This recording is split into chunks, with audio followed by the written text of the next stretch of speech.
Através da história de Jó, Deus quis mostrar ao mundo que é possível amar a Deus acima de todas as coisas. Empower 2025, o ano do treinamento e do fortalecimento espiritual. Eu gosto muito do tema de hoje.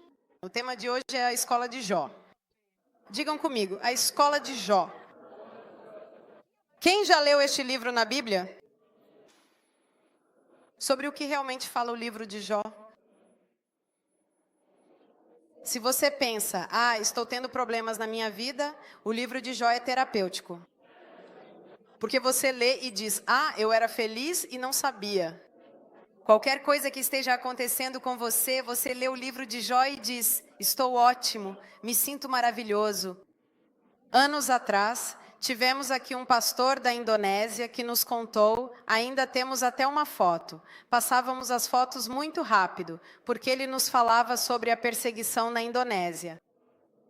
Naquele dia, era uma manhã, um sábado, em que conversaríamos com os pastores e havia um pastor que tinha marcado um encontro comigo, porque disse que estava cheio de problemas e que as pessoas da igreja faziam isso e aquilo. Enfim, ele estava tão angustiado com seus problemas que marcou um encontro comigo para ver se eu poderia ajudá-lo. E ele chega e antes disso havia esse treinamento de líderes onde esse pastor fala e começa a mostrar crianças de 12 a 13 anos degoladas que colocaram seus corpos na frente da casa do pai só porque não renegaram Jesus. Ele nos conta a história de uma mulher que foi sequestrada por um grupo de terroristas. E quando o marido a encontrou, ela estava grávida do chefe dos terroristas. E o marido, mesmo assim, ela diz, eu não quero mais voltar para você, não tenho mais honra, fui violentada por todos. E o marido não só a aceita de volta, mas adota o filho dela e diz, nós vamos transformar esse momento em bênção. Enfim, ele contava histórias de pessoas que morreram pelo Evangelho e perdoavam. E eu me lembro que todos nós, não sei explicar como, mas de alguma forma estávamos debaixo da cadeira, quer dizer, estávamos assim. Em certo momento, você via as pessoas ficando assim, sabe, tipo, e fez-se um silêncio, porque quando você ouve histórias desse tipo, você se pergunta, mas o quanto eu sou cristão? Porque você faz uma comparação, não é? Você pensa, eu por nada, por uma coisa à toa, não quero mais. Alguém me olhou torto, e eu não quero mais saber. Alguém me cortou, e eu não quero mais. E eu me lembro que quando esse momento acabou, enfim, nós estávamos todos assim, tipo, até porque passavam algumas imagens. Havia também um testemunho muito bonito de um cara que tinham cortado a garganta, literalmente ele tinha ficado preso só por um fio, e depois ele estava praticamente morto, e depois tinham orado por esse homem, e esse homem, de uma forma sobrenatural, o pescoço dele se colou completamente. Eles contavam, vocês sabem que há uma grande perseguição na Indonésia, mas hoje existem igrejas de 30 mil, 40 mil pessoas, porque onde há perseguição, há crentes de verdade. Porque se você vai à igreja, corre o risco de morrer. Então, ou você é crente mesmo, ou não vai. Então, é melhor assim, não é? Por isso que às vezes eu digo, mas uma perseguiçãozinha de vez em quando faria bem pra gente. Enfim, termina a coisa e eu espero o pastor, porque penso, agora temos um compromisso. E o pastor me diz assim, chega na minha frente e fala, eu sou um idiota, minha vida vai muito bem, as pessoas da minha igreja são maravilhosas, eu vou cancelar meu compromisso. E eu me lembro que comecei a rir e disse, como é verdade que às vezes por nada perdemos a cabeça, fugimos, reclamamos, porque realmente vivemos bem demais. Mas quando você se compara, descobre que na verdade não temos tantos problemas quanto pensamos que temos. Ainda estamos em um país onde você pode ler a Bíblia, onde pode ir à igreja tranquilamente, pode até chegar atrasado, ninguém te controla. Mas há muitos lugares que não são assim. A história de Jó conta um pouco disso. O livro inteiro fala muito sobre sofrimento. Diga comigo, sofrimento. E o diabo quer provar a Deus que quem o ama, só o ama porque ele pode dar coisas para essa pessoa. E então o diabo chega diante de Deus e diz assim. Deus lhe pergunta, o que você estava fazendo? E ele responde, eu estava dando uma volta pela terra. Lembremos que o livro de Jó é mais antigo que o livro de Gênesis. Estamos falando de 3.500 anos atrás. Portanto, foi escrito antes do livro de Gênesis. Todos os estudiosos dizem que é o primeiro livro escrito. Então, o diabo ainda não tinha caído na terra, no sentido de que há um momento, com a morte de Cristo, em que ele é proibido de pôr os pés no céu. A Bíblia diz lá em Apocalipse 12 que, quando Jesus morre com a morte do Cordeiro, nunca mais o diabo teve acesso ao céu, ok? E então Deus lhe diz, o que você fez? E ele responde, eu estava dando uma volta pela terra. E Deus lhe diz, você viu o meu servo Jó? Ou seja, Deus estava orgulhoso, imagine que maravilha, Deus estava orgulhoso de Jó. Deus diz, este homem é um homem fantástico. E o diabo começa a discutir com Deus dizendo, claro que ele é fantástico. Ele tem uma família maravilhosa, muito dinheiro, muita saúde. A vida dele vai muito bem e claro, ele faz sacrifícios, abençoa, vive na alegria. Tente tirar tudo isso dele e eu vou te mostrar que o homem só te adora porque tem as coisas. Muitos perguntam, mas por que existe o livro de Jó na Bíblia? Por que Deus permitiu? Porque o sofrimento de Jó é um sofrimento didático. Diga comigo, é um sofrimento didático. Através da história de Jó, Deus quis mostrar ao mundo que é possível amar a Deus acima de todas as coisas. Que mesmo sendo um homem pecador, você pode amar a Deus acima de tudo, se realmente fizer uma escolha por Ele. Então Deus sabia ou não sabia, já que Jó obviamente reagiria bem? Claro que ele sabia, Deus sabe adiante, in advance. Deus sabe como será, porque Ele consegue ver também o futuro. Mas Deus queria deixar para nós uma história. Além disso, obviamente, mostrar ao diabo aquilo que ele não via, que existem pessoas que servem a Deus não pelas coisas, mas por quem Ele é. E também queria deixar uma história para dizer que Ele está conosco e que às vezes nós não o conhecemos. E para falar sobre o sofrimento. Hoje na igreja quase ninguém fala sobre sofrimento, é tudo muito motivacional. Você será feliz, magro, bonito, o casamento será maravilhoso, tudo será maravilhoso. E sim, com Deus tudo pode ser maravilhoso, mas a Bíblia diz que o sol nasce sobre bons e maus, que as coisas acontecem de qualquer forma. Se você olhar comigo em Eclesiastes, capítulo 9, versículo 2, diz assim, tudo acontece igualmente a todos.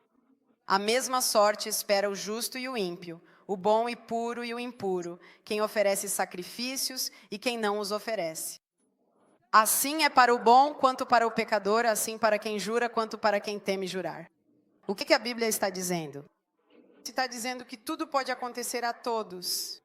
Também encontramos no Evangelho de Mateus, onde diz que o sol nasce sobre bons e maus. Qual é a diferença? Que nós temos Deus. Mesmo que eu ande pelo vale da sombra da morte, tu, Senhor, estarás lá comigo. Qualquer pessoa que já tenha passado por momentos difíceis são sempre difíceis para todos, mas é completamente diferente passar por momentos difíceis segurando a mão de Deus, sabendo que Ele vai te ajudar, que Ele é o caminho, a verdade e a vida, do que viver esses momentos no vazio. Amém? E então o diabo começa a dizer, então deixe-me tocar no seu dinheiro, deixe-me tocar nas suas coisas. E o diabo tem 3 teses. Essas são as 3 teses do diabo. Ninguém ama a Deus mais do que ama o dinheiro. A segunda tese do diabo que Deus apresenta é: ninguém ama a Deus mais do que pode amar sua própria família. E a terceira tese do diabo é: ninguém ama a Deus mais do que pode amar a si mesmo. E o diabo quer confirmar e mostrar a Deus que não é verdade que as pessoas o amam por nada, que o amam por quem Ele é, mas que o amam apenas pelo que Ele pode dar.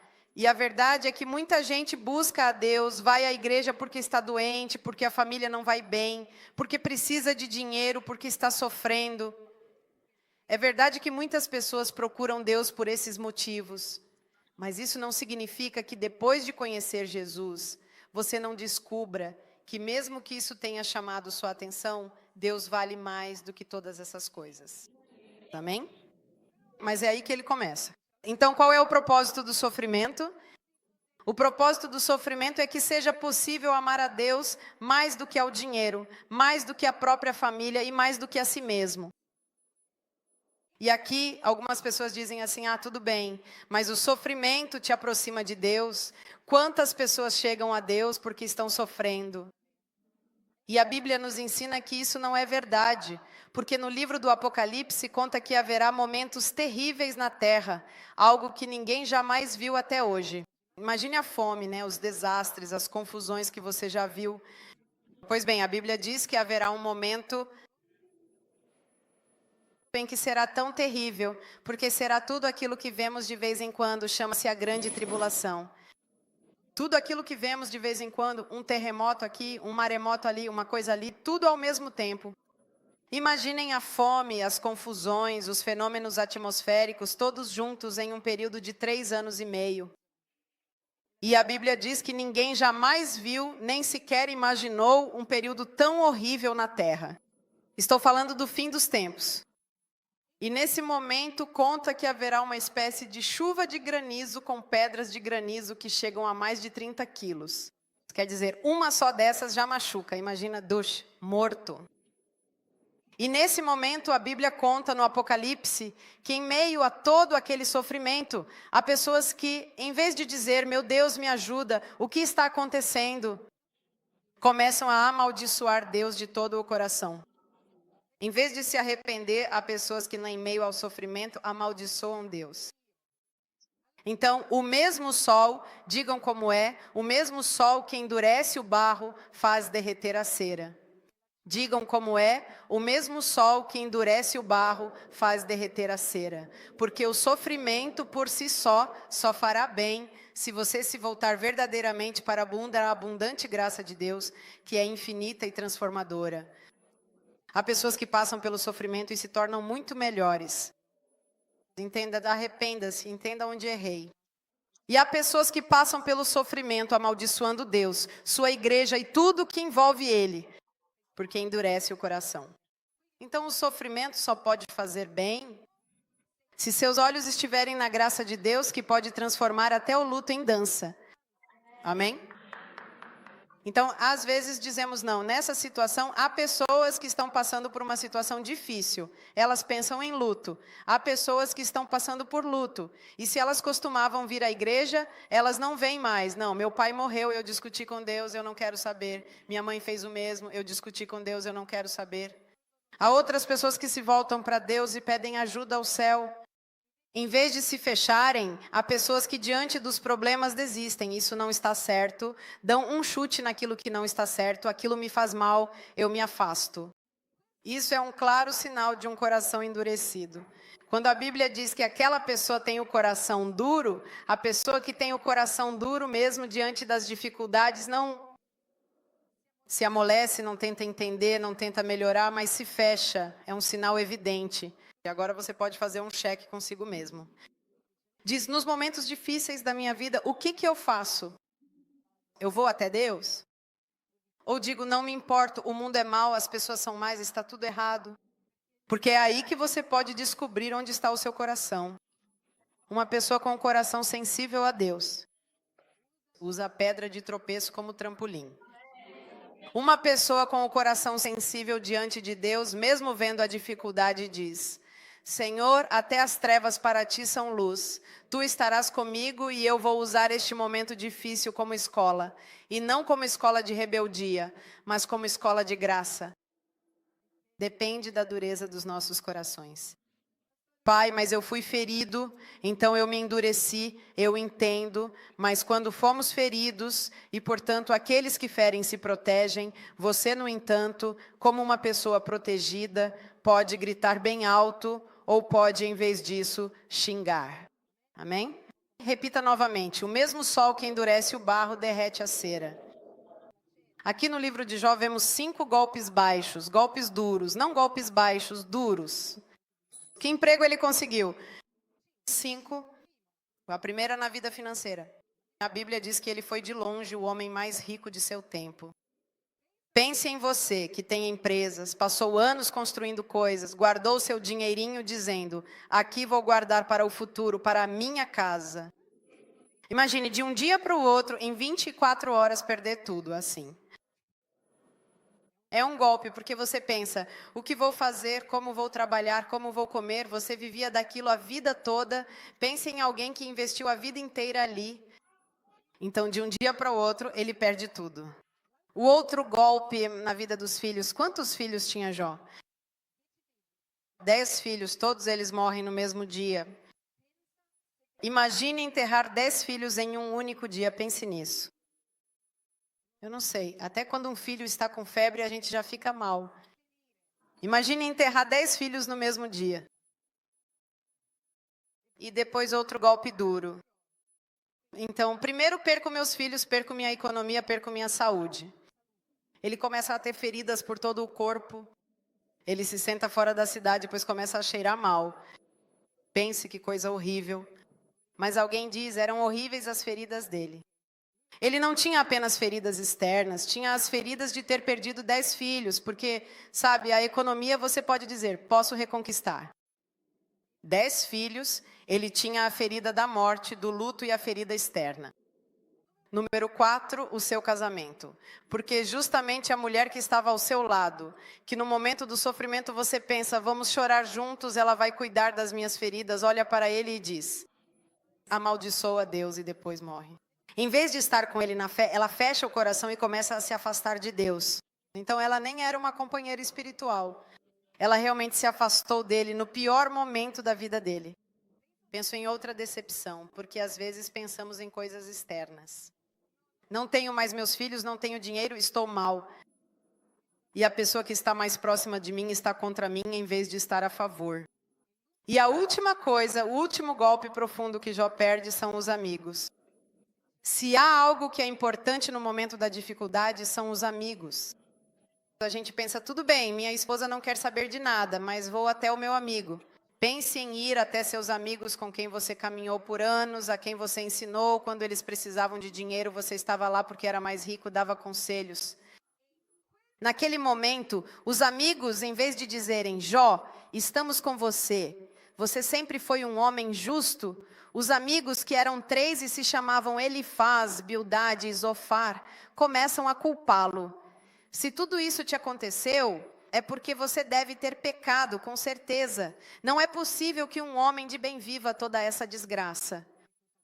Porque às vezes nós pensamos no sofrimento como uma punição de Deus. Vai saber o que você fez. Às vezes o sofrimento pode ser porque você plantou o mal e colhe o mal, é óbvio. Eu fazia, batia, as pessoas ao meu redor eram estúpidas e de repente essas pessoas não quiseram mais viver comigo. E você plantou o mal e colheu o mal. Mas nem sempre o sofrimento é uma punição. Neste caso, né, o sofrimento não era uma punição. A Bíblia diz que o próprio Deus afirmou que não existia um homem mais íntegro do que Jó. Alguns dizem, não, mas Jó tinha maldade, porque a Bíblia diz que ele tinha medo da morte. Então alguém diz, ele tinha medo e por isso o diabo entrou em seu medo. Não, a Bíblia diz que ele era justo em todas as coisas, porque ter medo não significa falta de integridade. Amém? E então esses 3 amigos começam a dizer, olha, Deus não pode punir um justo sem motivo, diz Bildade. E Elifaz diz, os justos não sofrem. Então, se você está sofrendo, é porque não é justo. Você mentiu. Na nossa frente era justo, mas por trás, quem sabe o que fazia, e assim por diante. Os 3 melhores amigos dizem, não, Deus é meritocrático, faz o bem e recebe o bem, faz o mal e recebe o mal, e assim ele não tem para onde correr. Vou ver alguns amigos, eles me condenam, a culpa é sua, quem sabe o que você fez tudo errado. Você vai até sua esposa e diz, não quero saber. Ele está lá, não tem filhos para se consolar e nem um dinheirinho para dizer, não sei, vou fugir, vou tirar férias, vou fazer um cruzeiro. Nada. Ele está lá e começa a sofrer. Seus amigos, nas conversas que estou resumindo o livro, o chamam de ladrão, pecador e louco. Seu amigo próximo. Quer dizer, pense nisso, no pior momento da minha vida, meus amigos me disseram que eu era um ladrão, um pecador e um louco. Pense na alma de Jó. Pense como era a alma daquele homem que se perguntava, Senhor, por que estou passando por isso? Porque ele diz, Eu sei que vivi uma vida saudável, sei que fui um bom marido, sei que fui um bom pai, sei que dei tudo de mim pelos meus amigos, sei que dei minhas ofertas para abençoar as pessoas e não vivi de dinheiro apenas para mim. Por quê? E a Bíblia diz que ele faz 16 perguntas a Deus. Quantos? 16. Como é que eu estou aqui? Por que estou doente? Por que meus filhos? E ele faz essas perguntas. E então ele faz 34 lamentos, digamos, 34 lamentos. Ou seja, fazemos 34 reclamações por dia e não vivemos nada de Jó. Você acorda e diz, meu Deus, que calor, não tem isso, você chegou aqui, o estacionamento, esse lugar para estacionar é terrível. Acho que da sua casa até aqui você já esgotou os 34. Ele, em todo esse sofrimento, faz 34 lamentos dizendo, Deus, eu não aguento, que difícil. Pense, não aconteceu de um dia para o outro, ou seja, por um longo período ele se lamenta 34 vezes. E alguém pergunta, e o que Deus faz? Deus responde a Jó. Quem sabe como Deus respondeu a Jó? Deus respondeu a Jó com 70 perguntas. Em vez de dizer, sabe, Jó, você está sofrendo, por que Deus lhe faz 70 perguntas? Você encontrará isso do capítulo 38 ao 42. Ele começa dizendo assim, Jó, onde você estava quando eu criei o mundo? Onde você estava quando os anjos aplaudiam enquanto eu criava o mundo? É uma das cenas mais bonitas da Bíblia, no capítulo 38, porque diz que Deus está criando o mundo. Pense nisso, Deus faz o mar e há anjos que fazem o mesmo.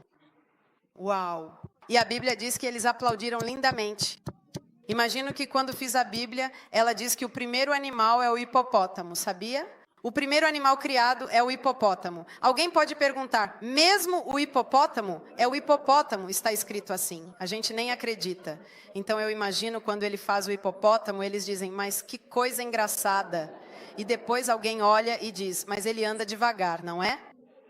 Vai saber, quando você vai a um safari, muita gente pensa que o hipopótamo é lento, mas ele corre a 32 quilômetros por hora.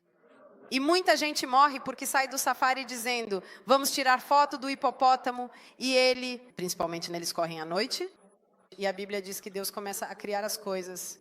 Eu imagino uma árvore, e imagino que digo, por que você não fez só uma árvore para o oxigênio e você fez tantas? Por que quis fazer tantas? Por que você fez verde? Não sei, o verde acalma, Deus deve ter seus motivos, mas imagina as coisas que Deus começa a criar, né? Nos dias da criação, ele diz, a luz lindíssimo, agora vemos tudo. Eu imagino as nuvens, às vezes eu amo a montanha, então imagino as montanhas com neve. Se eu estivesse lá, teria dito, que lindo. E cavalgar nela.